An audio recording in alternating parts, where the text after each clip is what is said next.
बिस्मिल्लाहिर्रहमानिर्रहीम। जमात शेशन मजमून उर्दू। प्यारे बच्चों, सोन मौजू आसार ईसार का जज्बा। ईसार का जज्बा पूरा सोरे सबक। आज लिखे अमिक सवाल।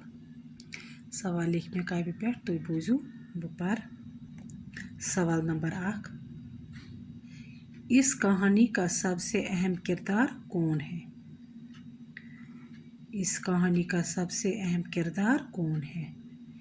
जवाब, इस कहानी का सबसे अहम किरदार ज़ैन है। इस कहानी का सबसे अहम किरदार ज़ैन है। सवाल नंबर 2, अदनान और शीबा बच्चा गोद लेने के लिए क्यों मजबूर हुए? अदनान और शीबा बच्चा गोद लेने के लिए क्यों मजबूर हुए? जवाब, क्योंकि शादी के बाद उनके यहाँ बच्चा पैदा न हुआ। बेबूझू जवाब, क्योंकि शादी के बाद इनके यहाँ बच्चा पैदा न हुआ। सवाल नंबर 2, गोद लिए गए बच्चे का नाम क्या था? गोद लिए गए बच्चे का नाम क्या था? जवाब, गोद लिए गए बच्चे का नाम ज़ैन था। जवाब बूझे भी, गोद लिए गए बच्चे का नाम ज़ैन था। सवाल नंबर 4, ज़ैन घर से किनारा कश होने पर क्यों मजबूर हुआ? ज़ैन घर से किनारा कश होने पर क्यों मजबूर हुआ?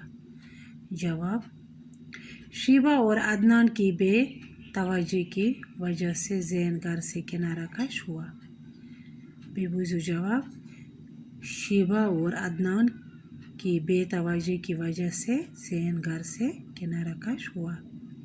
सवाल नंबर 5, ज़ैन के अलावा अदनान और शीबा के और कितने बच्चे थे? ज़ैन के अलावा अदनान और शीबा के और कितने बच्चे थे? जवाब, ज़ैन के अलावा इनके 2 बेटे थे। बेबूझू जवाब, ज़ैन के अलावा इनके 2 बेटे थे। सवाल नंबर 6, बच्चे जनने के बाद शीबा में क्या तब्दीली रोनुमा हुई? बच्चे जनने के बाद शीबा में क्या तब्दीली रोनुमा हुई?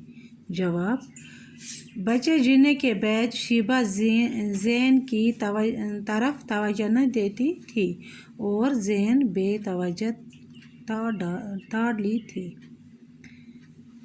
बेबूझू जवाब, बच्चा जीने के बाद शीबा ज़ैन की तरफ तवज्जो न देती थी और ज़ैन बेतवज्जो ताड़ ली थी। सवाल नंबर 7, अदनान के दिवालिया होने के असबाब क्या थे? जवाब, अदनान के दोनों बेटे अयाश और आवारा थे। उन्होंने बाप की दौलत को ऐश व अशरत में लुटा दिया। बेबूझू जवाब, अदनान के दोनों बेटे अयाश और आवारा थे। उन्होंने बाप की दौलत को ऐश व अशरत में लुटा दिया। यम लिख जो सारी सवाल कापी पे पत हाजो मे व्हाट्सएप पे बह कर चेक। बाकी वसलाम, बाकी लिखो सुबह।